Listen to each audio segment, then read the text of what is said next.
Seba, ¿cómo andás?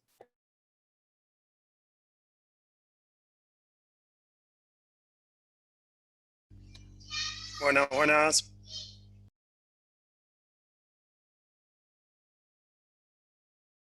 ¿Todo tranqui, Seba?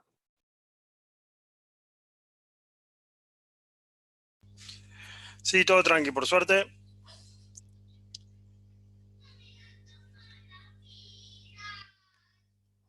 Bueno, me alegro, me alegro.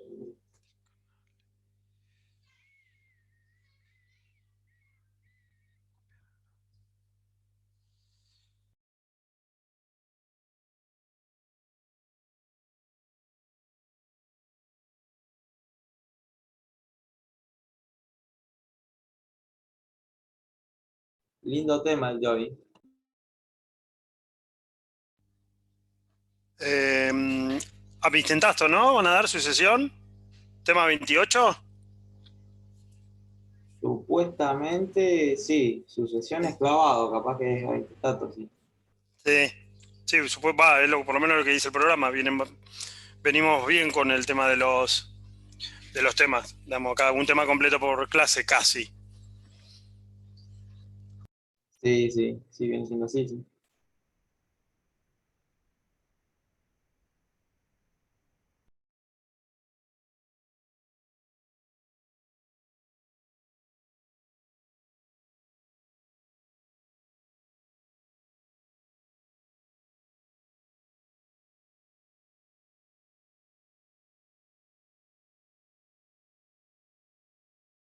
¿Estás ejerciendo, Seba? Sí, ¿te dedicas a esto?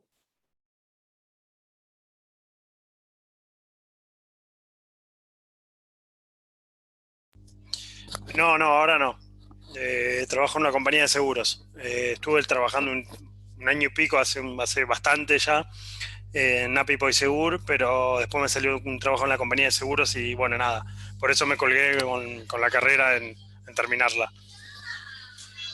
Me queda este y privado hace 7 años más o menos. Y me colgué con terminarla.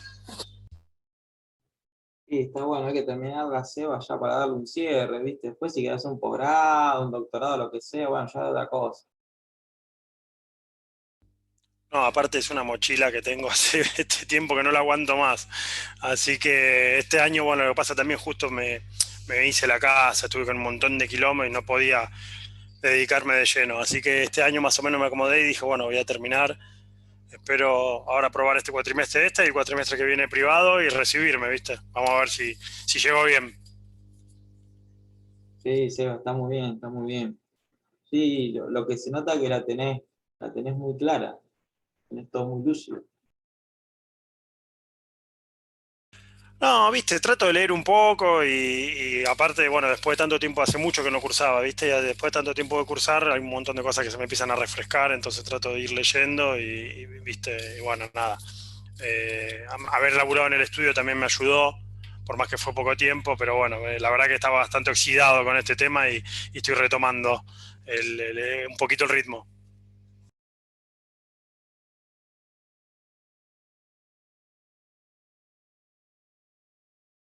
Sí, sí, cuesta por ahí retomar, pero bueno, el tema es retomar y después decir, bueno, de acá en adelante seguir, aunque sea cursando algo o capacitándome en algo, pero seguir aprendiendo siempre, ¿viste? No, esto, una vez que te dedicas 100% a esto, olvídate, es leer todos los días cosas nuevas, a no ser que te dediques a algo muy, muy específico, ¿viste? Pero después, si querés abarcar bastante, tenés que estar todo el tiempo, nunca dejar de estudiar. Pero bueno, de eso se trata la carrera, ¿no? Y la profesión. Ayer vos sabés que estaba hablando con un amigo que es contador y que está en la tesorería de la clínica General Pueyrredón, ¿viste? Y tienen la cabeza quemada con el tema de las FIP y todo el tema, ¿viste? El quilombo, te cambian continuamente las cosas. Sí, mi mujer es contadora y licenciada en administración. Y ahora también hay un quilombo bárbaro con este tema del retroactivo del monotributo a enero. Una locura. No, no, no sé qué tienen en la cabeza cuando toman las medidas. Aparte, va a caer, esto van a tener que echar marcha atrás porque es una locura. No podés, la gente que pagó, que no tenía deuda y ahora le meten retroactivo a enero el 30% y está con deuda. No, es inédito, esto pasa en este país nada más. Una cosa increíble. Claro, sí, sí, sí, tienen toda la razón, pero viste, en el momento de que vos te pones como profesional, y decís, yo tengo que ir y responder y contestar y hacerle frente al cliente, ¿sabés lo bravo que es siendo contador? Que por ahí como abogado tal vez eso no te pasa justamente, ¿viste? No, ni hablar, ni hablar. Lo otro son números y es plata, un error es plata que debes, es multa que pagás, es bastante más estresante. Pero bueno, es como todo, ¿viste? Es cuestión de meterle, leer y darle para adelante, ¿no? No te queda otra. Y más en este país, ¿viste? Que es todo tan difícil. Yo conozco un montón, yo empecé la carrera hace un montón de años, después dejé muchísimos años. Conozco un montón de pibes que obviamente están recibidos hace bastantes años y no la están pasando bien, ¿viste? Hacen otra cosa porque de esto solo no pueden vivir.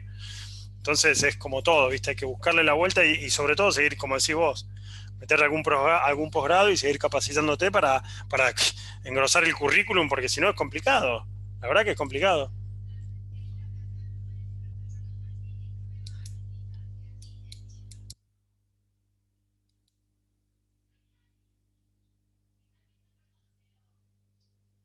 Sí, sí, es así, te vas.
Hola, Gus.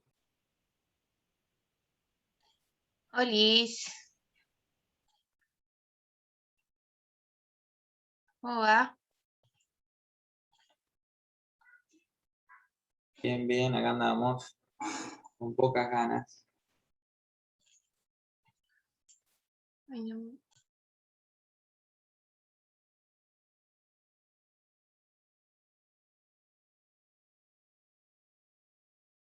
¿El boxer qué hace? ¿Lo tenés ahí en tu casa?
Hola, buenas tardes. Buenas tardes. Hola, buenas tardes. Hola, buenas tardes. Hola, profe. Hola, buenas tardes. Bueno, vamos a comenzar la clase de hoy, que es proceso sucesorio. Un segundito. ¿Y Graciela?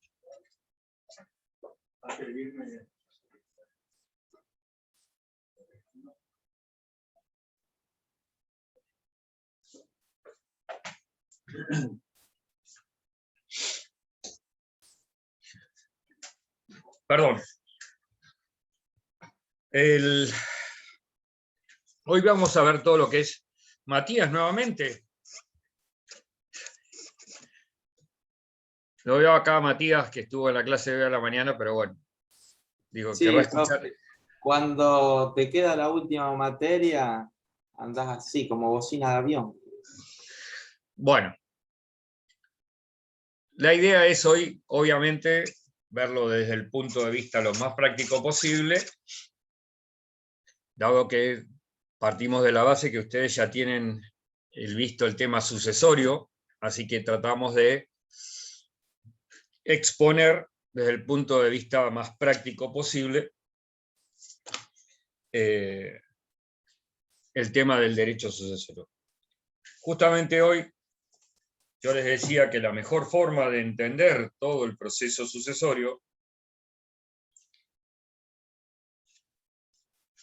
es partir de la base de que hoy nos vamos a encontrar en materia de derecho procesal sucesorio un montón de normas dentro del Código Civil y Comercial que nos van a indicar claramente cómo son los pasos, y vamos a ver también cómo estas normas han modificado en este punto el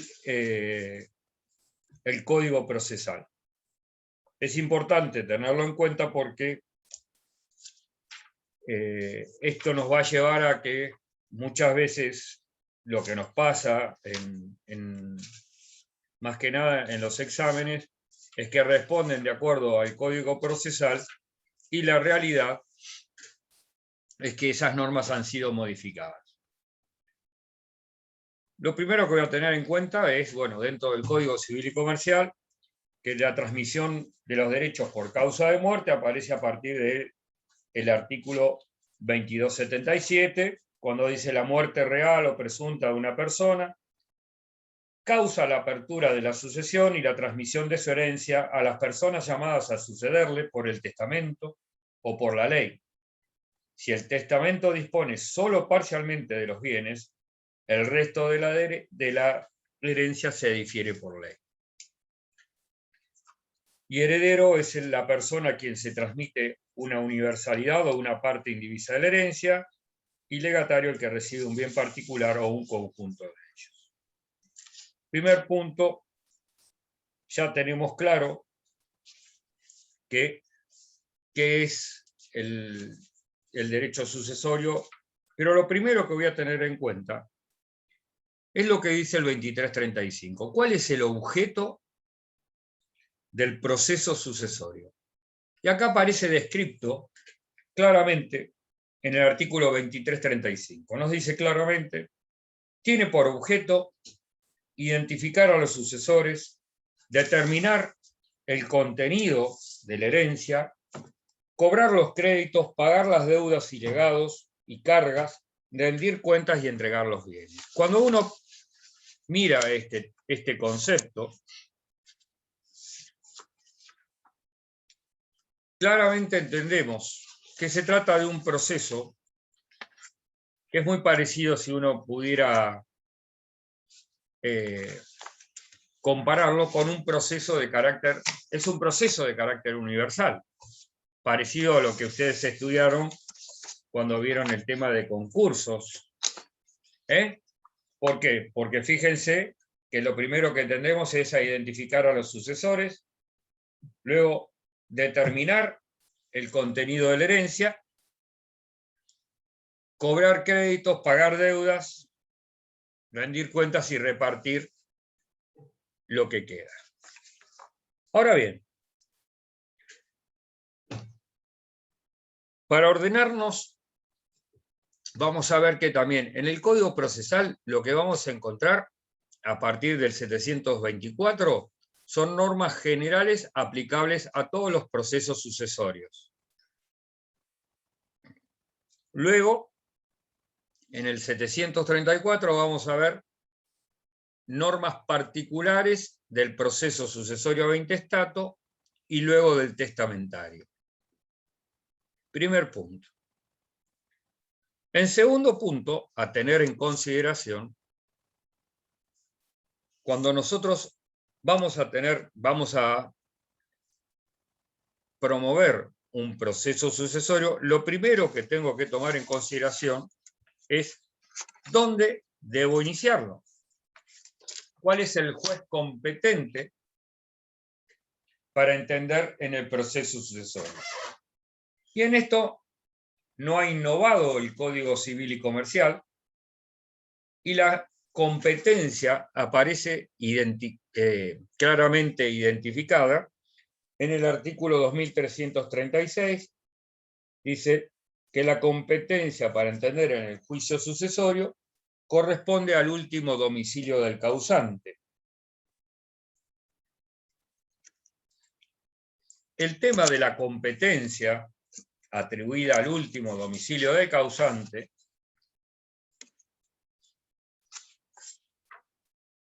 implica una cuestión de hecho, de demostrar cuál era el último domicilio del causante. Generalmente uno puede ver en el certificado de defunción que se indica un domicilio, pero en realidad ese no es necesariamente el domicilio real del causante. ¿Por qué? Porque estaba atendiéndose en Buenos Aires, en un hospital, falleció allá, pero el domicilio era Mar del Plata.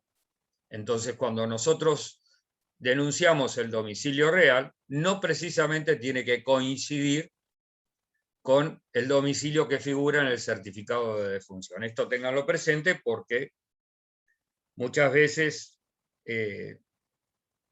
puede generar algún tipo de confusión. Ahora bien, la primera pregunta que nos vamos a hacer es, ¿este domicilio real del causante, que es el que me genera y me indica cuál es el juez competente para iniciar la sucesión, puede ser prorrogado? A esta pregunta se le ha respondido de manera positiva, es decir, se admite la prórroga, pero se ha limitado este tema de la prórroga a que ella sea dentro de la misma jurisdicción provincial.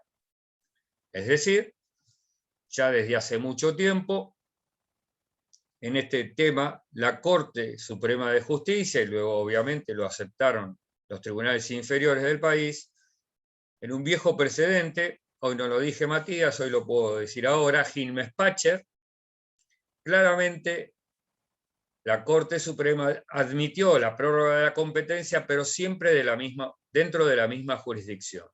¿Qué implica esto? Que si todos los herederos mayores de edad, aceptantes de la herencia, admiten iniciar la sucesión en otro departamento judicial, pero siempre dentro de la misma jurisdicción, pueden hacerlo. Podría promover mi demanda, mi proceso sucesorio del causante si falleció en Mar del Plata, lo podría abrir en Necochea, lo podría abrir en Villa Gesell, lo podría abrir en Bahía Blanca, pero no podría pretender abrirlo en Capital Federal, en Cava. ¿Por qué? Y porque es distinta jurisdicción. ¿Está claro? Muy bien. A su vez, también es muy importante tener en consideración que, como dijimos, si el objeto de este proceso, en definitiva, era determinar el sucesor, determinar los bienes que componen la herencia, determinar las deudas del causante, pagarlas y distribuir el remanente, tal como lo dice el 2335, a partir de ahí, el artículo 2336 me establece un fuero de atracción. Es decir, este es un proceso universal y aquellos que tengan un crédito contra el causante van a tener que venir a tramitarlo ante el juez donde tramita la sucesión. Ahora bien, ese fuero de atracción que funciona solamente cuando el causante es demandado,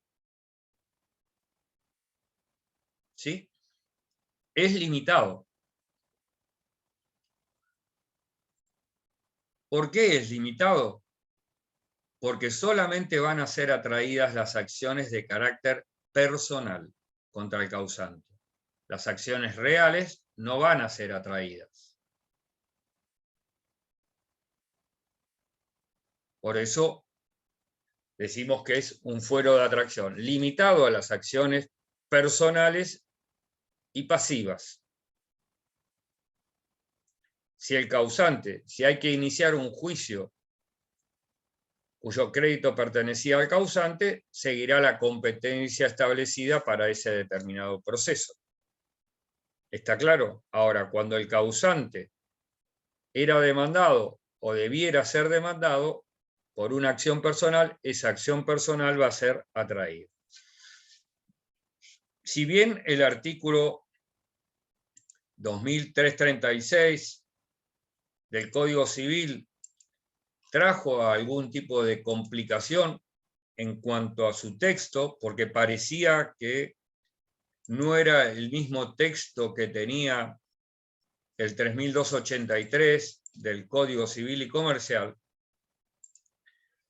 la Corte Suprema de Justicia, en un viejo precedente del 8 de septiembre del 2015, en Vilchi de March María contra PAMI y otros sobre daños y perjuicios,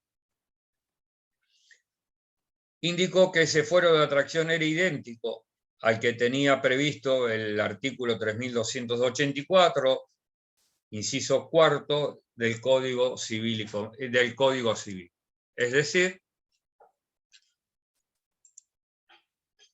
no hay diferencias en cuanto al fuero de atracción establecido por ambos códigos.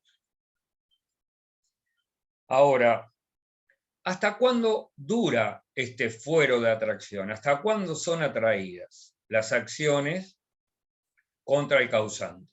Que en realidad, si bien uno dice acciones contra el causante, en realidad está mal la expresión, porque el causante ya no está más, ¿es verdad? Hoy por hoy, y teniendo en consideración que la sucesión no es persona jurídica, hoy uno insiste mucho en este concepto, las acciones van a ser contra los herederos en su carácter de tal. ¿Por qué? Porque la sucesión, yo no voy a demandar a la sucesión, yo demando al heredero. Es más, cuando veamos el tema de la administración, el administrador de la sucesión no representa a la sucesión, porque la sucesión no es persona. La sucesión, en realidad, son los herederos, y los bienes son de los herederos, porque los herederos son los que continúan la persona del causante. Como decía el viejo Código Civil en el 3279,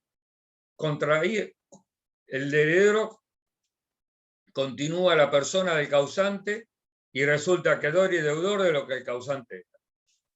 Pero con una particularidad: el heredero continúa la persona del causante, pero cuidado, no es solidariamente responsable por las deudas del causante. ¿Por qué? Porque solamente él va a responder, en primer lugar, con los bienes que componen el haber sucesorio, porque no hay confusión de patrimonios. ¿Se acuerdan aquello del beneficio de inventario? Y después tengo presente que solamente responde con los bienes del sucesorio y en el porcentual que él hereda. ¿Se acuerdan de esto? A ver, si somos 3 hermanos y uno de esos hermanos fue mejorado dentro de la porción en aquello que es disponible por parte del causante, y ese hermano recibe un porcentual mayor, por ese porcentual mayor, él va a responder por las deudas del causante. ¿Comprenden? Siempre recuerden que la responsabilidad del heredero está en directa relación con el porcentual al cual él accede a la sentencia. Y su responsabilidad es simplemente mancomunada. ¿Está claro esto? Es muy importante tenerlo en consideración. ¿Y hasta cuándo dura este fuero de atracción? Este fuero de atracción va a durar hasta la partición.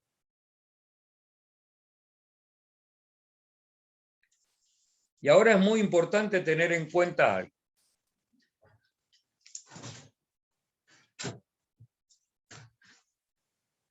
Si la partición es lo que genera la desaparición de este fuero de atracción, muchas veces me puedo encontrar en situaciones donde no me queda claro si hay indivisión hereditaria o partición. Es muy común que lleguemos a la etapa de inscripción de bienes y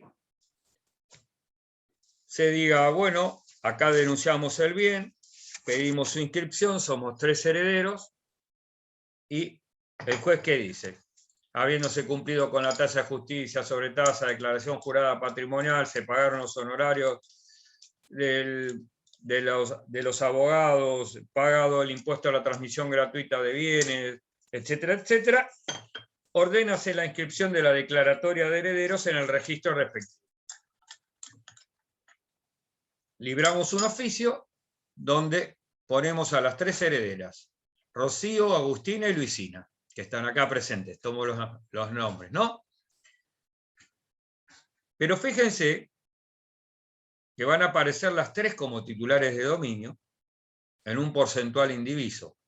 Eso es indivisión hereditaria, porque ellas nos dijeron, le vamos a adjudicar a Rocío el 33,3%, a Agustina el 33,3% y a Luisina. ¿Por qué? Porque ahí ya estamos dentro de la división en condominio.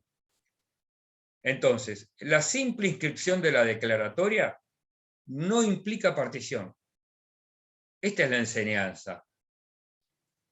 Y cuando digo yo, pero espere, a ver, Rocío, Agustina y Luisina inscribieron este inmueble hace 10 años. ¿Podemos seguir sosteniendo que hay indivisión hereditaria? Entonces, la pregunta, porque es muy importante, a ver, yo tengo que demandar. ¿A dónde demando? Supongamos que hoy Luisina tiene su domicilio en Capital Federal, Agustina en Dolores y Rocío en Mar del Plata. Las tengo que demandar a las 3 y digo, ¿y a dónde las demando? Porque si hay indivisión hereditaria, continúa el fuero de atracción que me estableció el 2336. ¿Comprenden? Si hay condominio, cada una ya tiene su domicilio que depende del tipo de acción, voy a tener en consideración a dónde las voy a demandar. ¿Está claro esto? Por eso muchas veces cuando ustedes observan este tema de la culminación a los efectos de que desaparezca, muchas veces es una cuestión de hecho. Y hoy explicaba a la mañana que una de las cuestiones que son importantes a tener en consideración es cómo se conducen las 3 herederas. Porque si para alquilar el contrato de locación lo firmó Rocío y Agustina y Luisina no lo firmó, quiere decir que si firmaron 2 y no firmó Luisina, ahí hay condominio. ¿Por qué? Porque el condominio se rige por la mayoría en las decisiones. Si hubiera indivisión hereditaria, tendrían que firmar las 3 porque la regla en indivisión hereditaria es la unanimidad. Ahora, ¿Es lógico que después de 10 años podamos seguir sosteniendo que estamos en indivisión hereditaria? Me parece que es un tiempo muy extenso como para que ninguna de las tres venga a decirnos cuando la demandamos, no, tiene que demandar en Bahía Blanca, que era el domicilio donde nosotros tramitamos la sucesión. ¿Comprenden por qué muchas veces nos puede generar dudas este tema? ¿Querías decir algo, Luisina? ¿O era un pensamiento articulando la boca nada más? No, nada. Gracias. Bueno, muy bien. Fíjense ustedes, una cosa es competencia para la sucesión y otra competencia para cuando estamos demandando por créditos o por deudas del causante. Esto es muy importante diferenciarlo. ¿Por qué? Porque cuando los herederos van a ser demandados por deudas del causante, dijimos nosotros, esas acciones son atraídas. Salvo lo que decía el 3285 viejo y que hoy nos dice el 2003-36. Que haya un solo heredero. ¿Por qué? Porque en este caso, si hay un solo heredero, fíjense cuáles son las consecuencias de un solo heredero. En primer lugar, que yo no voy a poder hablar de indivisión hereditaria, porque basta que se le adjudique, que se ordene inscribir el bien a nombre de ese único heredero para que cese, obviamente, la indivisión hereditaria, ¿verdad? Y en segundo lugar, en este caso, cuando hay que demandar a la sucesión no, al causante o al heredero, como hay un solo heredero, el código da la posibilidad de que se demande, en vez de en el domicilio donde tramitó la sucesión por ante la competencia de la sucesión, se lo demande directamente en su domicilio real.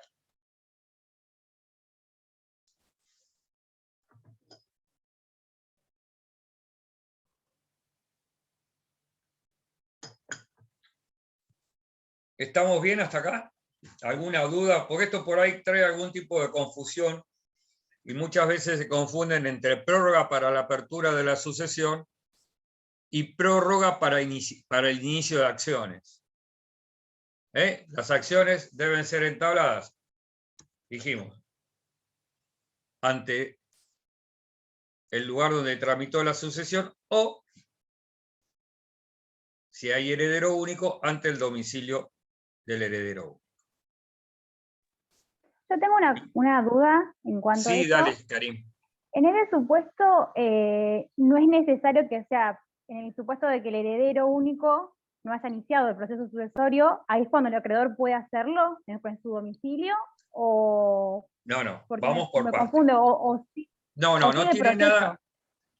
A ver, ahora vamos a ver el tema de los legitimados para la apertura del juicio sucesorio.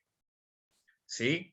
Que acá no tiene nada que ver con el inicio del proceso sucesorio. Es decir, vos podés provocar como acreedor, ya sea del causante o del heredero, vos podés provocar el inicio de un proceso sucesorio. Pero eso no tiene nada que ver con la acción individual de cobro.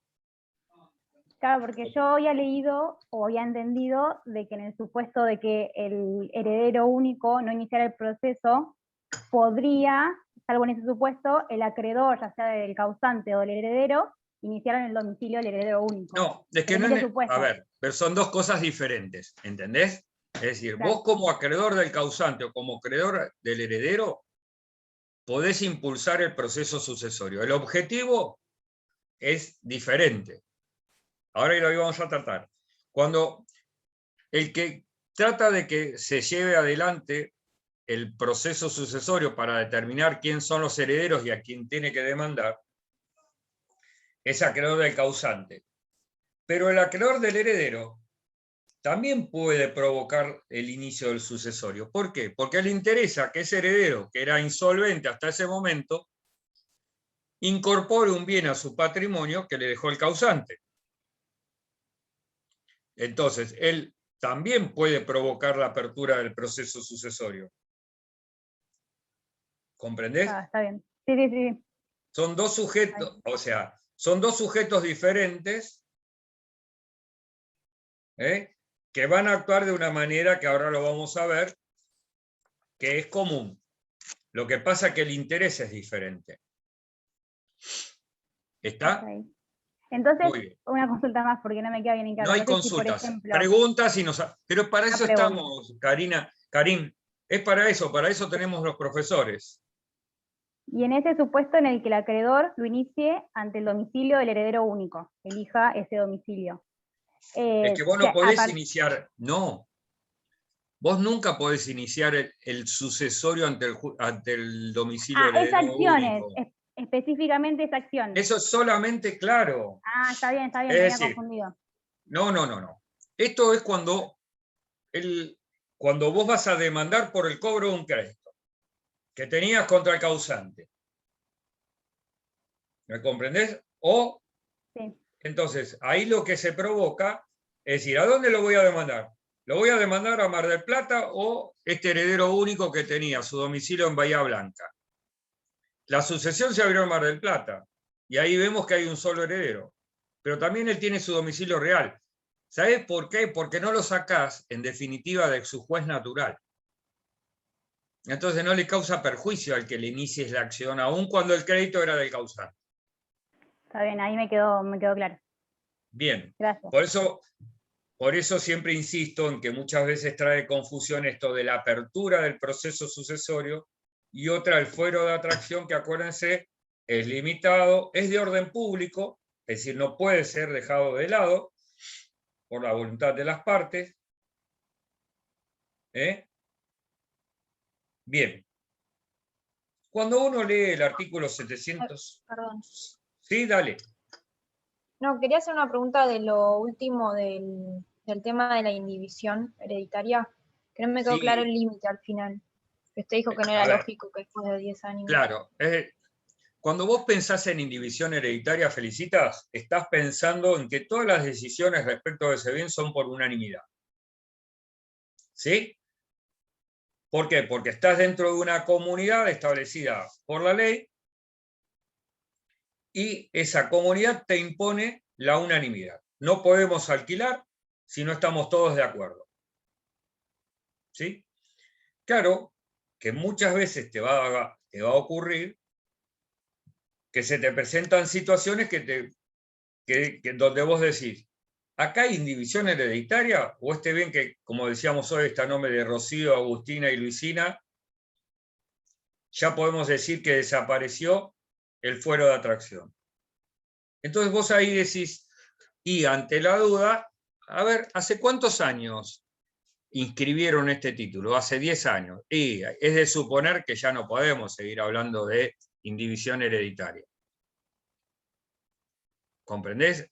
A ver, ¿y vos por qué decías? Y bueno, un juicio de daños y perjuicios por daños causados por ese bien. Es una acción personal.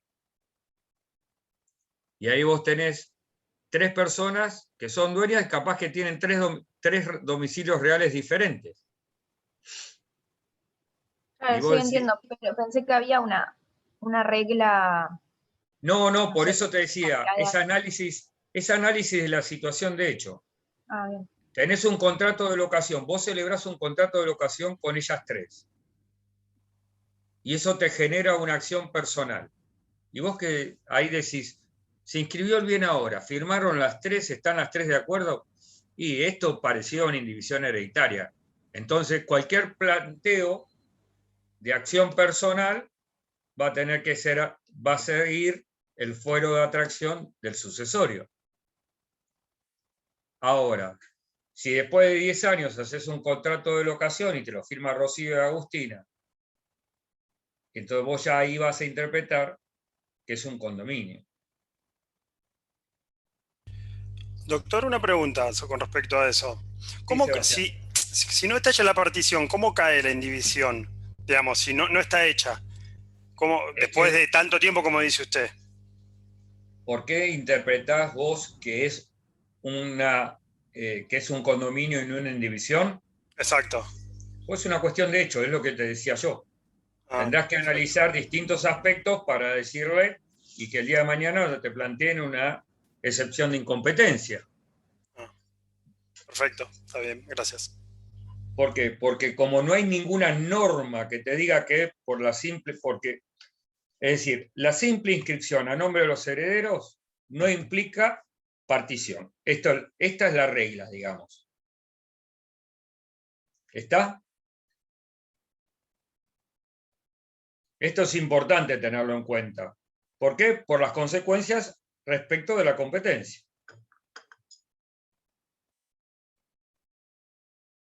Gracias. No, por favor. Bien.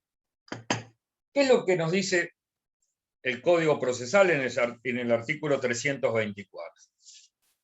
Quien promueve un proceso sucesorio,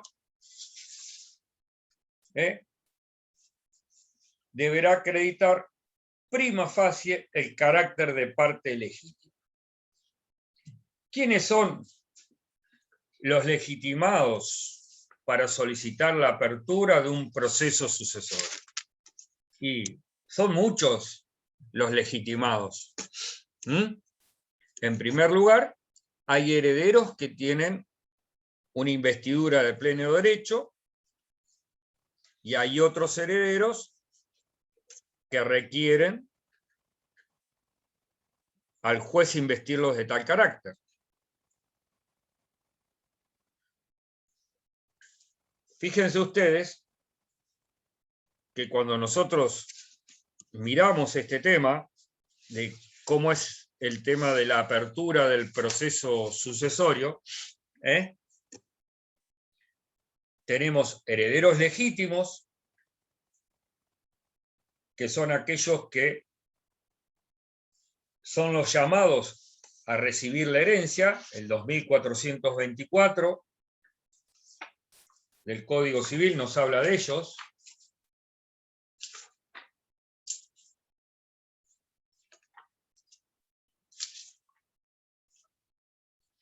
Las sucesiones intestadas se difieren a los descendientes del causante, a los ascendientes, al cónyuge supérstite y a los parientes colaterales dentro del cuarto grado, inclusive en el orden y según las reglas establecidas en este código. A falta de esos herederos, dice, le corresponderán al Estado Nacional, a la provincia o a la Ciudad Autónoma de Buenos Aires, según el lugar donde estén situados. Esos herederos, que se llaman herederos legítimos, son los llamados por la ley a recibir la herencia. ¿Cualquiera de ellos lo puede abrir? Sí, cualquiera de ellos la puede abrir.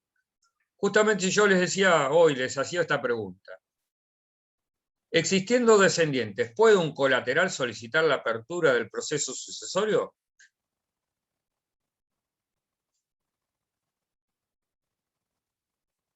Sí, puede. Sí. ¿Por qué? Porque está legitimado. Después se presentarán otros que consideren que tengan más derecho y el juez determinará quién es. Obviamente, muy bien, Romina. Es decir, mientras yo esté legitimado, no importa que haya herederos preferentes. A mí no me pueden decir, yo soy el hermano del causante. Me interesa que la sucesión se abra. Mis sobrinos no están haciendo nada. Yo me presento y digo, solicita la apertura del proceso sucesorio a mi hermano. Y denuncio. Bueno, mi hermano tenía mujer, le doy su nombre, su domicilio real, etc. Tenía hijos, doy su nombre, sus domicilios reales. ¿Comprenden? Para que los notifiquen y vengan. Y si ellos aceptan la herencia, yo quedé afuera. Pero yo estoy legitimado. ¿Comprenden? Esto es importante. En la medida en que a mí, como dice el 2424, soy llamado a la herencia, tengo legitimación para solicitar la apertura del proceso sucesorio. ¿Sí? Independientemente que después me desplacen. Punto fundamental. ¿Quiénes más tienen, obviamente, derecho a solicitar la apertura del proceso sucesorio? Y el heredero testamentario, obviamente. Aquel que aparece instituido en un testamento otorgado de acuerdo a las formas previstas en la ley. Y esto es importante tenerlo en cuenta, porque vamos a ver que así, vamos a ver ahora que una de las modificaciones del código en este sentido fue hacer desaparecer ciertas formas testamentarias y nos quedaron 3 nada más, que son el testamento por acto público, el testamento hológrafo y el testamento consular. Son las únicas 3 formas testamentarias que nos quedan. ¿Quién es más? El cónyuge, acabamos de nombrarlo, después el 2003-37.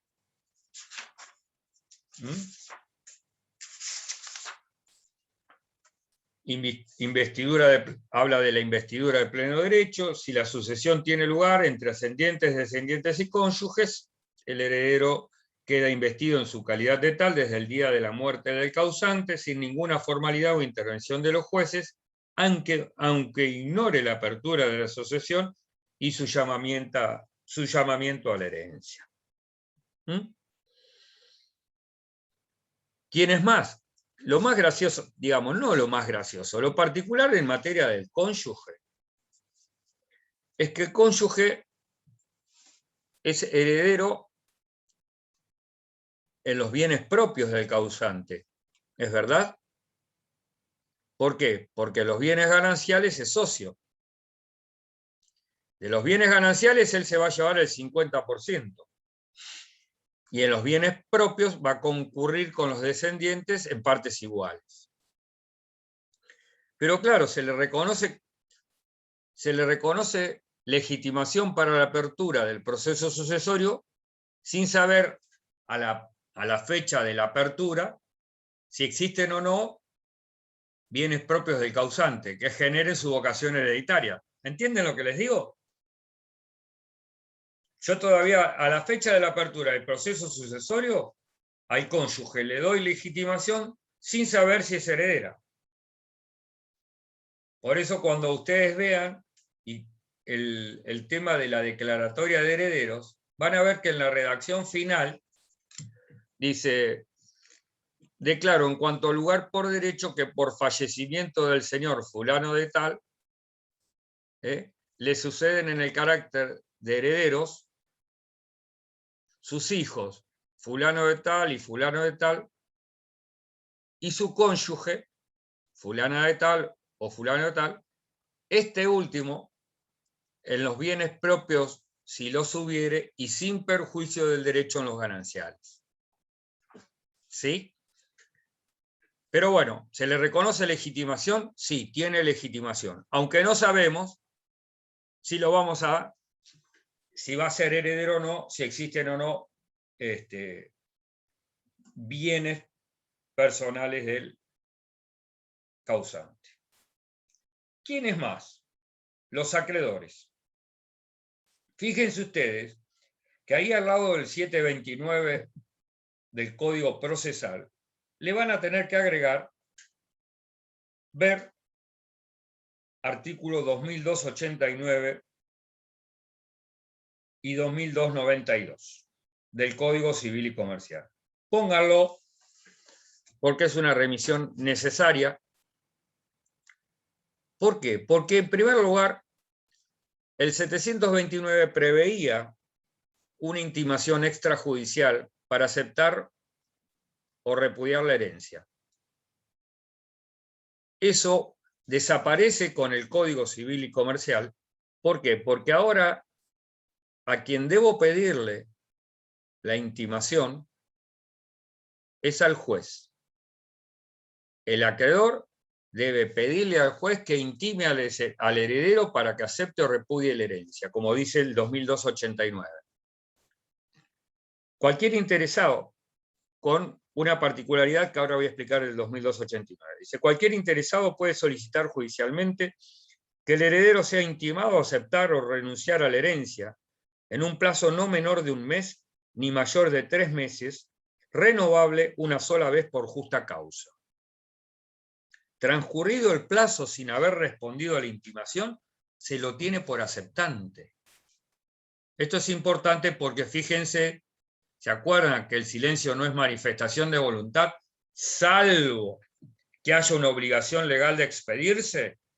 ¿Se acuerdan de este principio que antes estaba en el artículo 919 del Código Civil y hoy aparece reproducido en el Código Civil y Comercial? Bueno, acá hay una obligación legal de expedirse. Y el silencio se entiende que es aceptación de la herencia.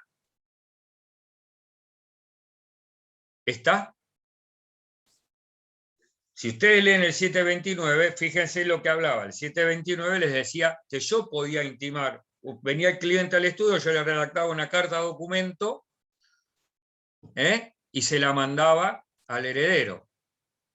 Ahora no. Ahora tengo que pedirle al juez que haga esta intimación.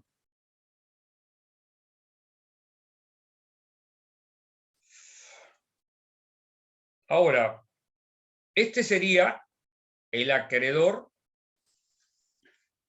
puede ser del heredero, el acreedor del causante. Ahora, ¿qué pasa con los acreedores del heredero? El heredero que no acepta la herencia para no ingresar un bien a su patrimonio. ¿Tienen derecho a solicitar la apertura? También tienen derecho, Karim. Acá era lo que yo quería expresar. Fíjate vos que en el 2292 te dice, si el heredero renuncia a la herencia en perjuicio de sus acreedores, estos pueden hacerse autorizar judicialmente para aceptarla en su nombre. En tal caso, la aceptación solo tiene lugar a favor de los acreedores que la formulen y hasta la concurrencia del monto de sus créditos. Fíjense que esta es una aceptación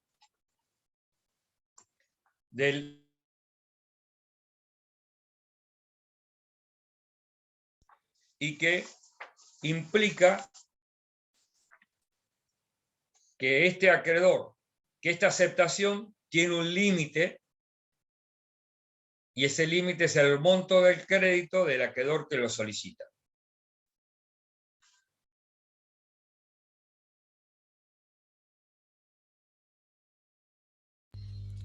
Doctor, ¿qué artículo dijo? Perdón. 2292. Gracias. Por eso te dije, poné al lado del 729 los dos artículos. Una pregunta. Sí. El límite este del monto del crédito del acreedor que solicita la apertura, ¿qué es? El ¿A los acreedor, fines de la inscripción del bien se va a hacer solo para cubrir ese crédito? en realidad él va a tener derecho a liquidar la parte que le corresponde.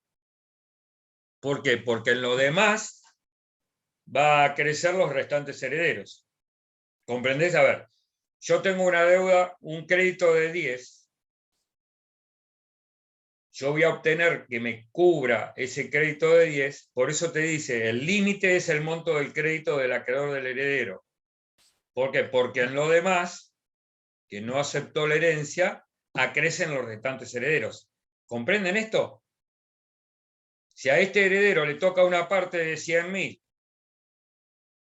y el crédito de su acreedor es de 10, por los 90.000 restantes, en realidad se están beneficiando los restantes herederos.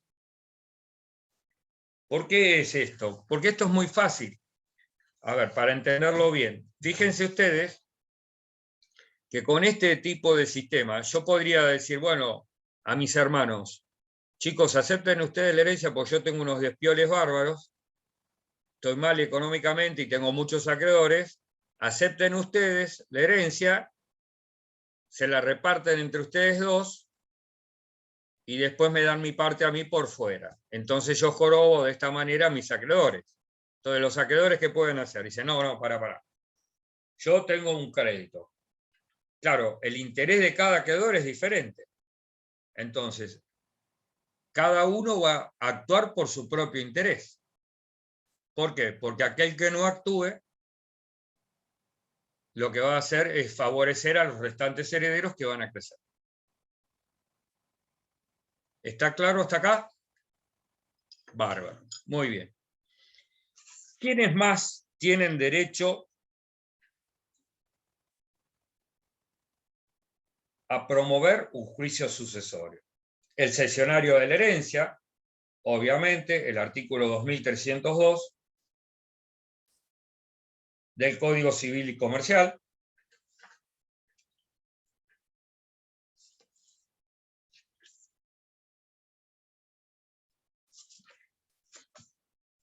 La cesión de derechos a una herencia ya deferida o a una parte indivisa de ella tiene efectos entre los contratantes de su celebración, respecto de los otros herederos legatarios y acreedores, desde que la escritura se incorpora al expediente el sucesorio, y respecto del deudor un crédito de la herencia, desde que se lo notifica la cesión.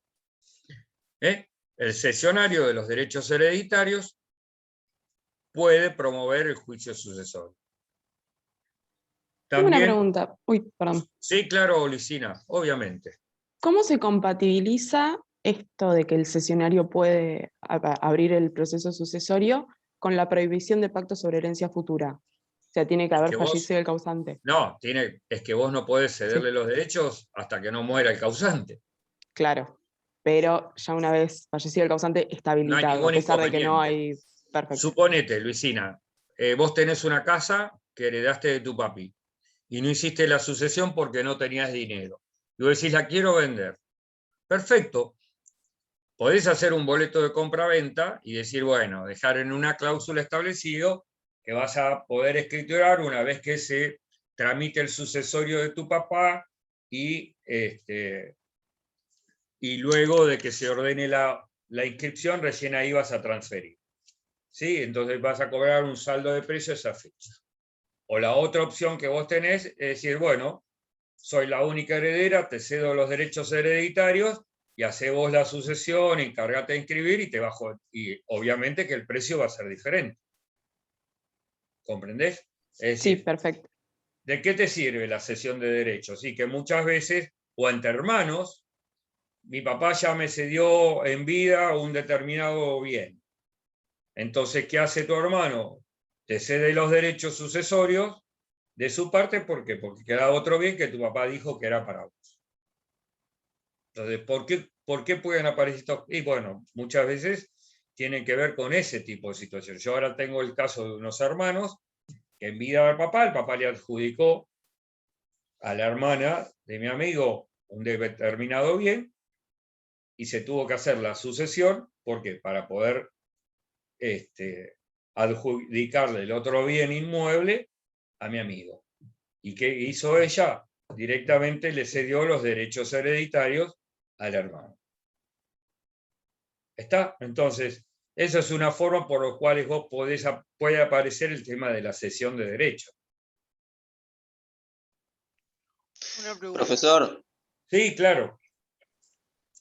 Sí, Franco. Bueno, pregunto. No, ¿qué pasa si se hace la cesión de herencia, pero yo tengo un acreedor al que le debo y cedo mi derecho sobre la sucesión? En ese caso, ¿podría hacer un fraude a los acreedores? Sí, claro. Y a ver, para eso tenés la posibilidad de hacer acciones de fraude. Pero siempre y cuando me demuestres que esa transmisión fue fraudulenta. No necesariamente. Yo puedo ceder los derechos perfectamente y el precio ser real y ser un acto real. Eso no significa que yo te... A ver, frente a ese tipo de cuestiones vos tendrías que ver si no podés cuestionar por fraudulento el acto, si no te conviene pedirle la quiebra al deudor ese para hacer caer esa cesión por entrar dentro de un periodo de sospecha. ¿Está claro, Bien, Franco? Sí, gracias, doctor. Sí, había otra pregunta por ahí. Pero ya está, ya era la misma pregunta. Ah, no sos original, Nico. Muy bien. No, señor Nico. Bien. ¿Quiénes más pueden solicitar la apertura del sucesorio? Aparece el albacea en el 2523. Dice: las atribuciones del albacea designado en el testamento son las conferidas por el testador y en defecto de ellos las que según las circunstancias son necesarias para lograr el cumplimiento de su voluntad. El testador no puede dispensar al albacea los deberes de inventariar bienes y rendir cuentas. ¿Por qué se le reconoce? ¿Cuándo se le reconoce al albacea la posibilidad de solicitar la apertura del proceso sucesorio? Cuando tiene mandas que cumplir. ¿Por qué? Porque si no tiene mandas para cumplir, su legitimación no aparece clara. Entonces, puede ser que dentro de las mandas a cumplir haya mandas que no requieran demora, en cuyo caso el albacea tiene legitimación para solicitar la apertura del proceso sucesorio. También en materia de apertura pueden los representantes legales solicitar la apertura del proceso sucesorio. Eso lo vamos a ver en los artículos 117 a 138 del Código Civil y Comercial.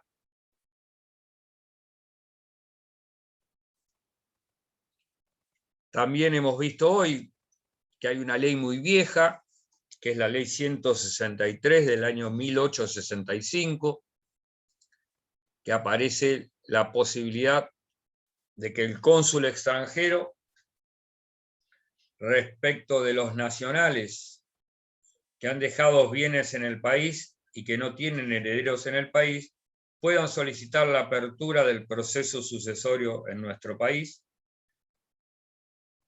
Y esta norma se le ha reconocido vigencia en la medida de que el país extranjero también admita tal prerrogativa para los nacionales.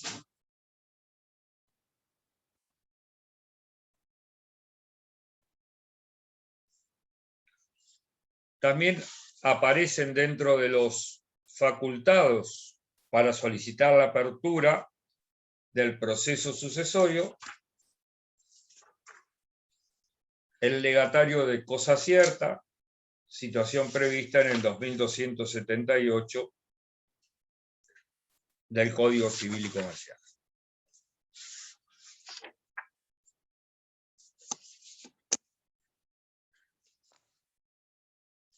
Otro tema importante que me exige la norma es cómo acredito tanto la muerte del causante como la legitimación.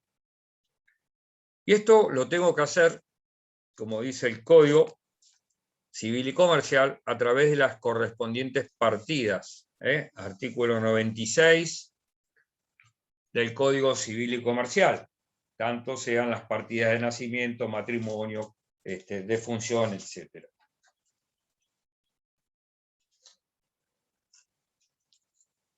Ahora bien, puede ser que ocurra una situación que es la prevista en el artículo 98 del Código Civil y Comercial, que es la falta de asiento o la nulidad del asiento respectivo. Desapareció el registro civil, me resulta imposible conseguir, yo nací en Irán, nací en Gaza, nací en esos países que hoy tienen conflictos muy importantes y que me resulta imposible conseguir mi certificado de nacimiento. Entonces, el artículo 98 me da la posibilidad de que yo pueda acreditar por otros medios de prueba la prueba del vínculo. ¿Sí?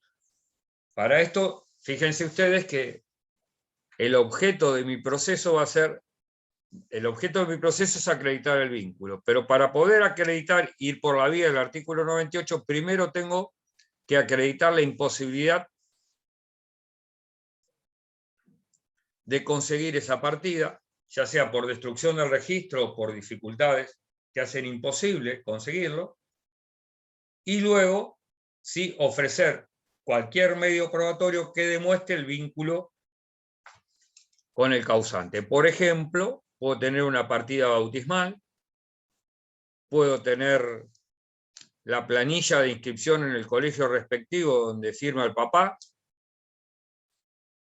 inscribe a su hijo en el colegio, es decir, la prueba testimonial, a los efectos de acreditar, obviamente, el trato de hijo, ¿comprenden?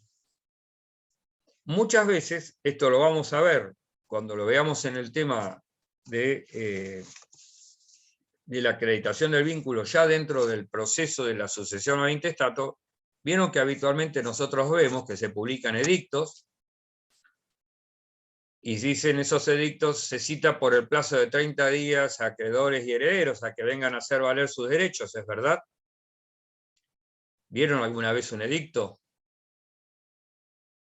¿Qué significa? ¿Que si yo no puedo presentarme luego de los 30 días? No.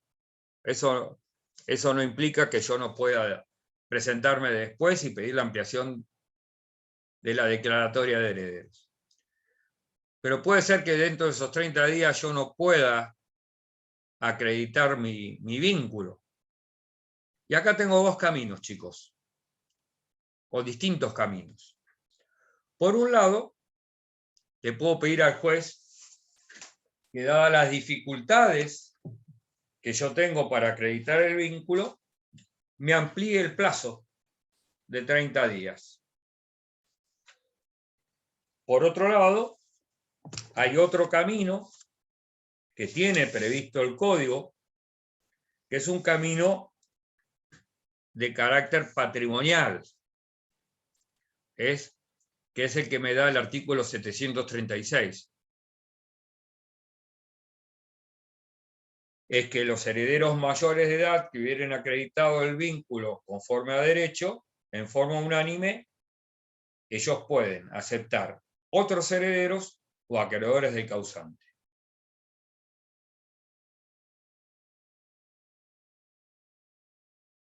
¿Por qué dice esta mención? A que el reconocimiento por parte de los herederos mayores de edad de otro heredero, obviamente no trae aparejado el reconocimiento del estado de familia, sino tan solo es un reconocimiento de carácter patrimonial. Por el simple hecho de que mis hermanos me reconozcan como hermano, no significa que yo soy hermano, ¿me entienden? Sino que voy a ser una parte igual que ellos dentro de la sucesión. Pero no significa que ese estado de familia esté conforme a derecho. Por eso el código se encarga de decir: los herederos mayores de edad que hubieran acreditado el vínculo conforme a derecho podrán por unanimidad admitir coherederos que no lo hubieran justificado, sin perjuicio del impuesto a la herencia y sin que ello importe reconocimiento del estado de familia.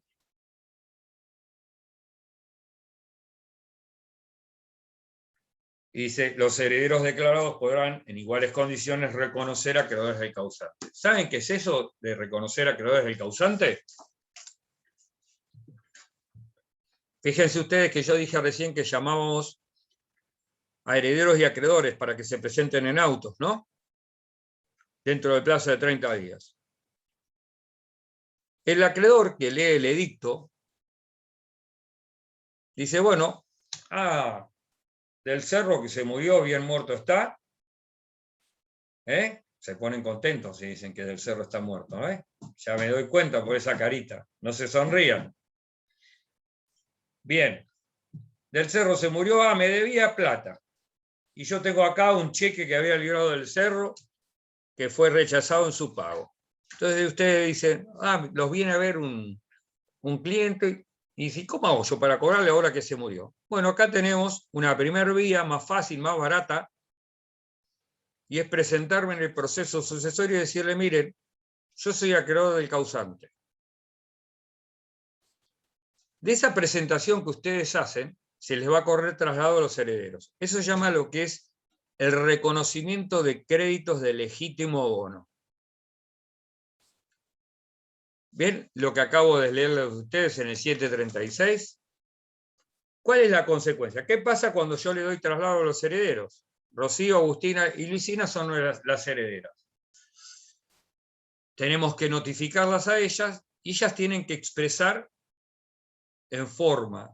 Ellas tienen que expresarse respecto de ese crédito.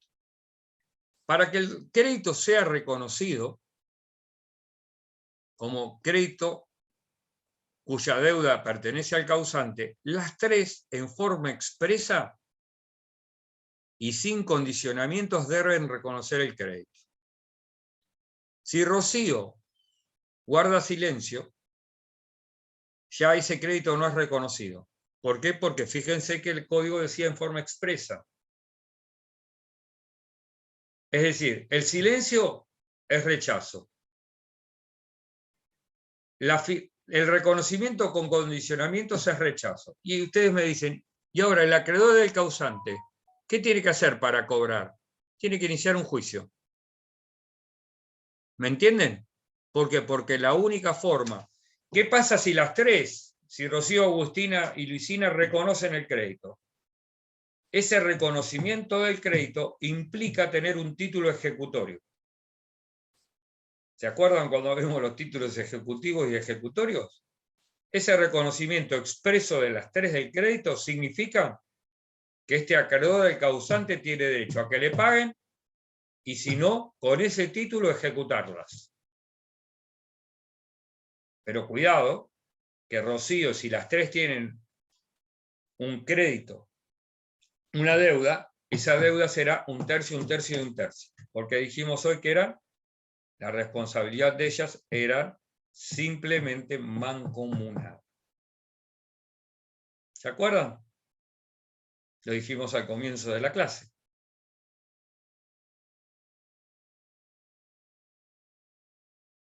¿Quedó claro ese tema? Es decir, si yo no puedo acreditar mi carácter heredero, tengo dos vías. Que los herederos, los restantes herederos, me reconozcan, que es un reconocimiento de carácter patrimonial, o pedirle al juez que me amplíe el plazo a los efectos de acreditar, o voy a tener que iniciar una acción tendiente a acreditar, obviamente, mi vínculo por otros medios supletorios.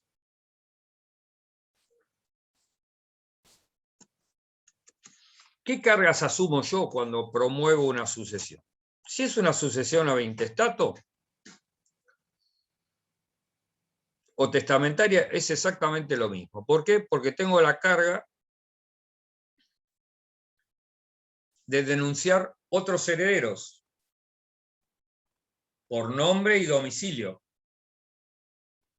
Obviamente si los mismos fueren conocidos.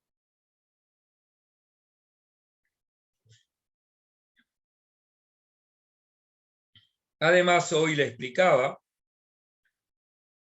si están todos en su computadora,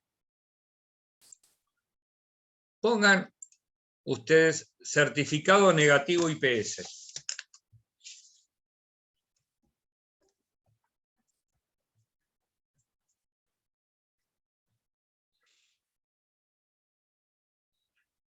Este certificado negativo que ustedes van a ver ahí es porque la ley 10.205 de la provincia de Buenos Aires prevé que se pensiones para gente que no tiene ingresos. ¿Y qué pasa?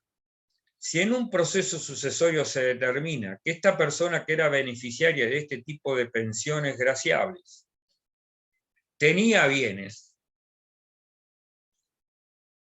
esta ley expresamente dispone que no se podrán hacer adjudicaciones de bienes hasta tanto no se devuelva al Estado provincial lo que cobró indebidamente el causante. ¿Por qué? Porque estas pensiones parten del supuesto de que el causante no tenía bienes y tenía, obviamente, necesidades que generaron que se le otorgue por parte de la provincia una pensión. Por eso, generalmente, cuando yo promuevo un juicio sucesorio,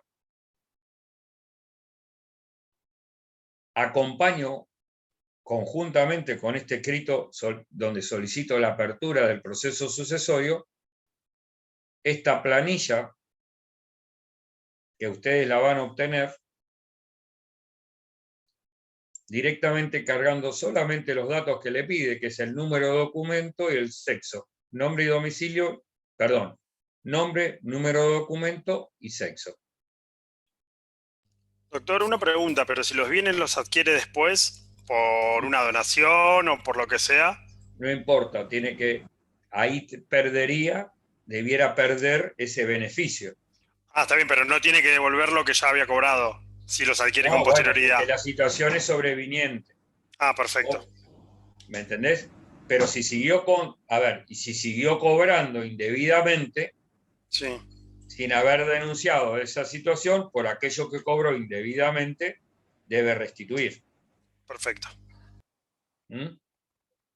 Bien. También, obviamente, van a ver ustedes que se va a confeccionar la planilla de juicios universales. Esa planilla de juicios universales es a los efectos de establecer si ya no se ha iniciado con anterioridad una sucesión por el mismo causante. También vamos a ver, con la apertura del proceso sucesorio se va a ordenar un oficio al registro de testamento. ¿Y qué pasa si yo inicié una testamentaria con un testamento? ¿Por qué van a librar un oficio al registro de testamentos? En realidad ustedes saben muy bien que todos los testamentos que se otorgan por acto público se van a inscribir en el registro que lleva el mismo Colegio de Escribanos de la provincia de Buenos Aires. Ahí es donde se va a dirigir este oficio por el registro de testamentos. ¿Por qué? Porque puede ser que el testamento que yo presenté haya sido dejado de lado y revocado por otro testamento. Entonces, la forma de acreditar la vigencia de este testamento es librando este oficio. Obviamente que si yo sé que se otorgó un testamento hológrafo, también tengo que denunciarlo y en poder de quien se encuentra. Yo, por ejemplo, tengo una clienta que me dejó su testamento hológrafo, yo lo tengo en una carpeta y el día de mañana ella me pidió que obviamente yo lo presente. ¿Está claro? Esto es importante también tenerlo en cuenta. Ahora bien, hoy planteamos otro supuesto. Yo soy acreedor del causante, pero fíjense, ¿qué vimos hoy? Que para poder abrir la sucesión, el acreedor del causante, ¿qué tenía que hacerle? ¿Se acuerdan? Pedirle al juez que intime al heredero para que acepte o repudie la herencia, ¿verdad? Y que le fije un plazo. Ahora, ¿qué pasa si yo desconozco al heredero? ¿Cómo hago para abrir la sucesión si yo tengo un crédito? Si desconozco al heredero, no sé quién es el heredero. ¿Cómo le voy a pedir al juez que intime al heredero si yo no sé quién es ese heredero? Y quiero cobrar mi crédito. Se puede publicar edictos, profe, para... Y, a ver, Noelia, pero está bien, pero se pueden publicar edictos. Los edictos es una consecuencia de la apertura del proceso sucesorio. Sí, verdad. ¿Y no puede ser una medida preliminar o algo así? ¿Y a quién será dirigida la medida preliminar? Ah, claro, porque en realidad no sé el domicilio. Es que nos encontramos con una situación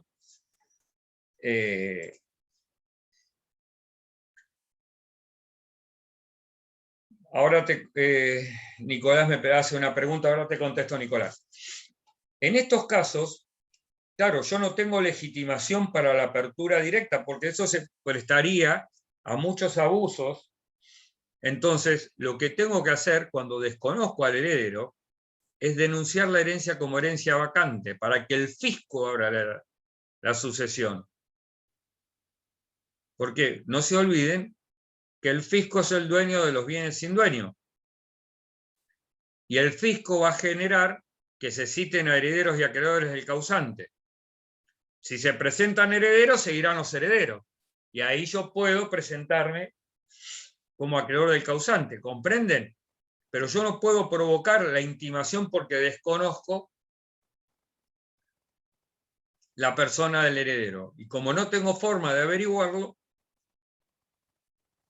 lo que tengo que hacer es la denuncia de herencia vacante a los efectos de que el fisco provoque la apertura del proceso sucesorio.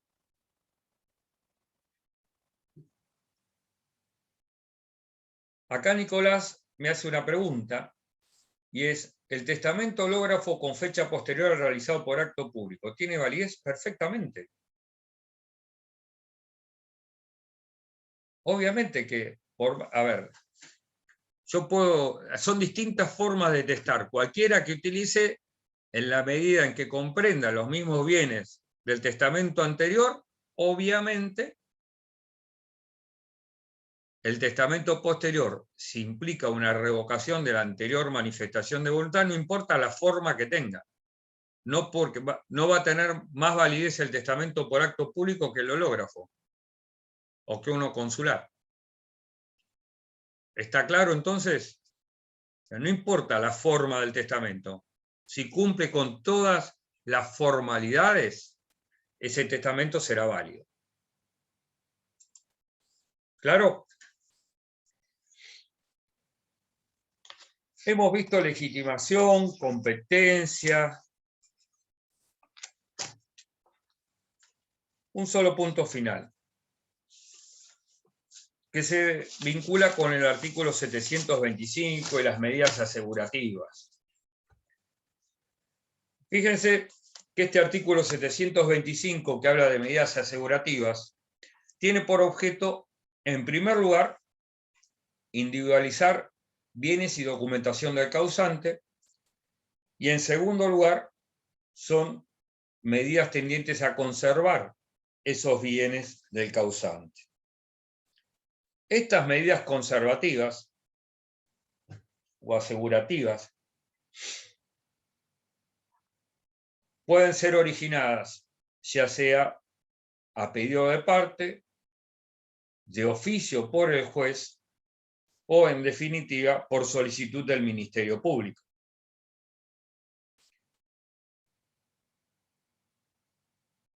La pauta para su otorgamiento, fíjense ustedes qué es la conveniencia. ¿Por qué? Porque uno podría predecir, no la necesidad. Cuando yo pido medidas asegurativas, no tengo que acreditar la verosimilitud del derecho ni el peligro en la demora.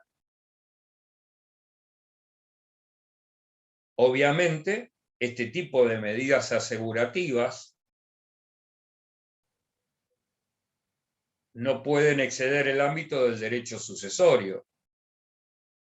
Yo a través de una medida asegurativa no puedo interferir, por ejemplo, en una sociedad de la cual el causante era socio. ¿Por qué? Porque estaría afectando derechos de terceros, ¿comprenden? Entonces, acá yo no, siempre tengo que tener en consideración el objeto que acabamos de decir: asegurar e individualizar bienes del causante, conservarlos, pero no puedo causar perjuicios a terceros. Lo que también es muy importante tener en cuenta es que este tipo de medidas conservativas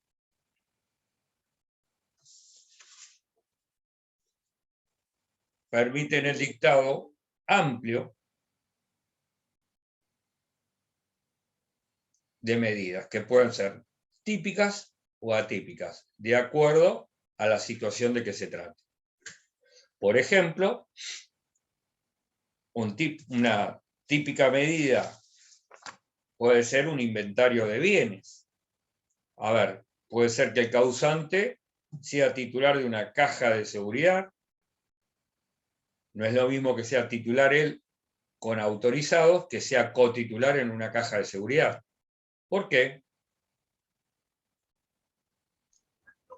Porque un autorizado puede retirar bienes. En realidad se trata de que ahora los bancos sean todos cotitulares porque puede el banco no tener conocimiento de que murió el titular y un autorizado a retirar bienes, por ejemplo. A ver, explícanos un poquito mejor, Romina. Sí, el titular, todos los titulares pueden incorporar a otras personas y pueden acceder a la caja de seguridad. El que es autorizado únicamente tiene la posibilidad de acceder, pero no puede modificar el contrato. Está bien, Entonces, pero acá pensemos en la titularidad de los bienes de la caja de seguridad. Si yo digo que soy titular o cotitular, vamos a presumir que los bienes, si hay cotitularidad, son de ambos, salvo que se demuestre que determinado bien pertenece a determinado sujeto. Si en una caja de seguridad, donde hay dos titulares, hay dinero, yo voy a presumir que ese dinero es por partes iguales de ambos titulares. Si yo tengo un solo titular y autorizados, en realidad lo que voy a presumir que ese dinero es del titular, no de los autorizados. ¿Comprenden? Esto es muy importante. Entonces, la medida de seguridad, en primero es que se ordene la apertura, siempre y cuando sea de titularidad del causante,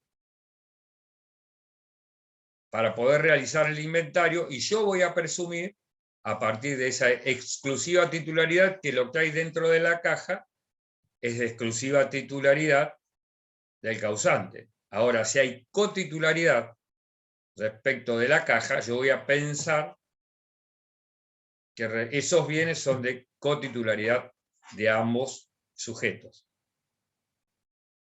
Es una presunción, cuidado.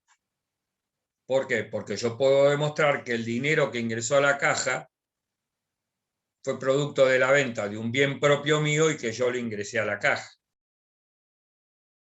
¿Comprenden? Y que no tiene nada que ver y que no era de titularidad del causante.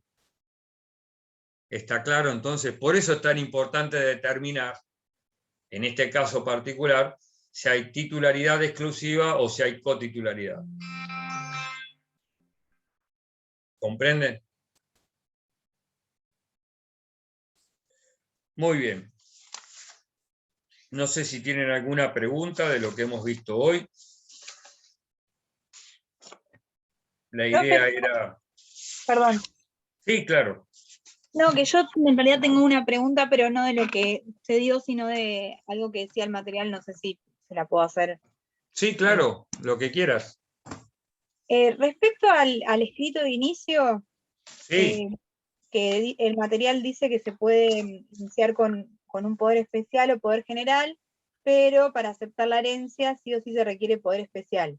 Y el escrito de inicio sería como una aceptación tácita de la herencia. Claro, el tema es así, para aceptar herencias se requiere mandato especial. Entonces, un poder general, ¿sí?, puede contener esta facultad especial. Muchas veces vos tenés un poder general de un cliente y te dice, tenemos que iniciar la sucesión de mi papá. Entonces, ¿vos qué haces ahí? ¿Sabés lo que tenés que hacer? Iniciarla por derecho propio a la sucesión, y una vez que aceptó la herencia, presentás este poder general, que te va a permitir seguir actuando dentro del proceso. Pero bien, no te permitía promover la acción. Claro, porque en otra parte del apunte me pareció leer también que o estaba permitido también el poder general con alguna facultad expresa de aceptar herencia. Es que si vos tenés poder general con facultad especial es lo mismo. Es lo mismo, listo, perfecto. Lo que vos podés, es decir, vos lo que generalmente tenés que mirar es que tengas ese mandato especial para aceptar herencia, que puede estar concebido dentro de un poder general. Perfecto, era eso, profe. Son los supuestos en los cuales el mandato debe ser especial, que te enumera el Código Civil y Comercial. Si mal no recuerdo, creo que era el 375. A ver. Pero qué realmente es una maravilla, me acordé del artículo y todo. 375. Las facultades contenidas en un poder son de interpretación restrictiva. El poder conferido en términos generales solo incluye los actos propios de administración ordinaria y necesarios para su ejecución. Son necesarias facultades expresas para pedir el divorcio, unidad de matrimonio, modificación, etc., otorgar asentimiento, reconocer hijos, inciso D, aceptar herencias. Genial, profe, gracias. Muy bien. Otro tema que me olvidé de decirles, que es algo muy importante. Yo no les conté algo. Yo tengo muchos hermanos, somos 8. Bueno, ahora fallecieron 2 en poco tiempo. Pero bueno, yo todavía no abrimos la sucesión de mi mamá, que fue la que falleció última.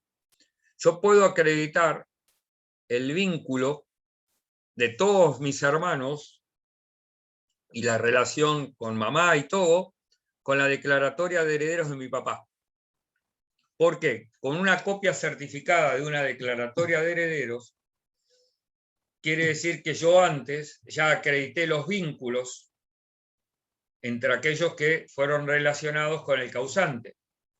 Entonces, con una copia íntegra de esa declaratoria de herederos, yo puedo perfectamente promover el sucesorio de mi mamá, porque ya tengo todo acreditado. Y fíjense que estoy hablando de copia íntegra de la declaratoria de herederos y no de la parte resolutiva. ¿Por qué? Porque la copia íntegra es la que me va a relacionar precisamente toda la legitimación que me requiere a mí el artículo 724. Ahí va a decir que murió mi papá, que mi papá estaba casado con mi mamá, que de dicha unión nacieron cada uno de nosotros. Y cada uno de esos vínculos fueron acreditados con la correspondiente partida. ¿Comprenden? Por eso yo tengo que tener la declaratoria de herederos completa.